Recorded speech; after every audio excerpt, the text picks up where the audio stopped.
এরকম এইসব কথাবার্তা বলে তারা ধর্মের একটা অপব্যাখ্যা দেওয়াতে মহান রাব্বুল আলামিন এতই বিরক্ত হয়েছেন যে সেই মার্কাটাই এখন রাম মন্দির নাম, সেই মার্কাটা রাম মন্দির থেকে উদয় করে দিয়েছে।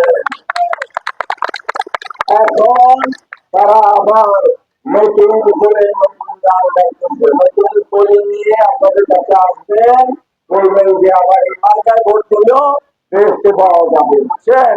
এক মুখে যে কথা বললে আমরা বলি মুনাফেক, মুনাফেকের হাত থেকে আমরা তাড়াতাড়ি রক্ষা করে।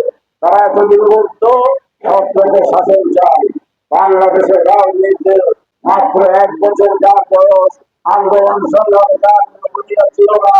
এই রক্তাক্ত একটা যুদ্ধে, এই যুদ্ধে আমাদের 2000 নেতা কর্মী শহীদ হয়েছেন, ছাত্র জনতা শহীদ হয়েছেন, 30,000 নেতা কর্মী পঙ্গু হয়েছেন।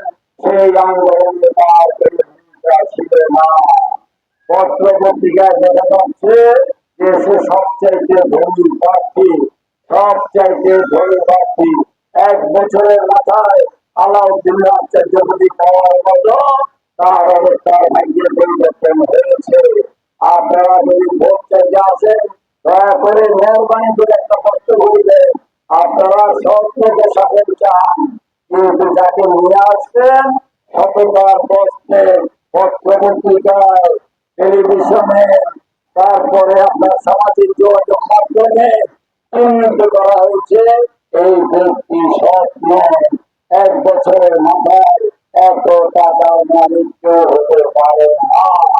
আমরা 50 বছর রাজনীতি করছি, জনগণের সুযোগ দিতেছিলাম।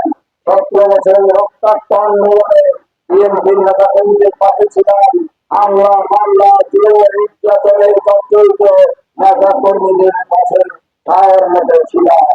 আমরা উড়ে এসে দূরে বসি নাই, আমরা বিদেশ থেকে এসে রাজনীতিতে প্রশিক্ষণ নিচ্ছি না, অথবা রাজনীতিকে ভাগ্যে পরিবর্তনের হাতিয়ার হিসেবে ব্যবহার করছি না। রামগঞ্জকে আমরা সবসময় কিছু বলে গেছি, কিছু দিতে এসেছি, কিছু নিতে নয়। আমাকে যদি আপনারা সংসদ সদস্য হিসেবে নির্বাচিত করেন, আমি আপনাদেরকে উন্নয়ন দেব।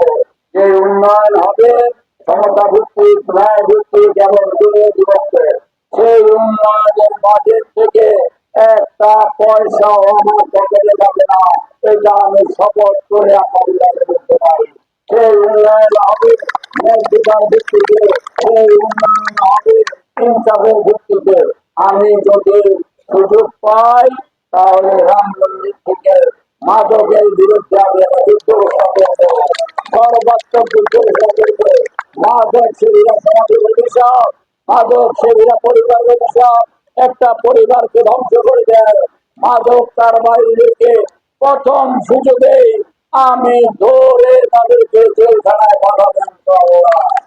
রাম মন্দির হবে চাঁদাবাজ মুক্ত, রাম মন্দির হবে সন্ত্রাস মুক্ত। কোন চাঁদাবাজ যদি আপনাদের কাছে আসে তাকে প্রথমে ধরবেন, বাঁধবেন গাছের সাথে, এই যে নারিকেল গাছ আছে, নারিকেল গাছের সাথে হাত মোড়া দিয়ে বেঁধে প্রথমে ঝাড়ু দিয়ে পিটাবেন, ঝাড়ু দিয়ে পিটিয়ে তারপর আমাদের খবর দেবেন, আমরা তাকে পুলিশের হাতে আমরা সম্পন্ন করবো। আমরা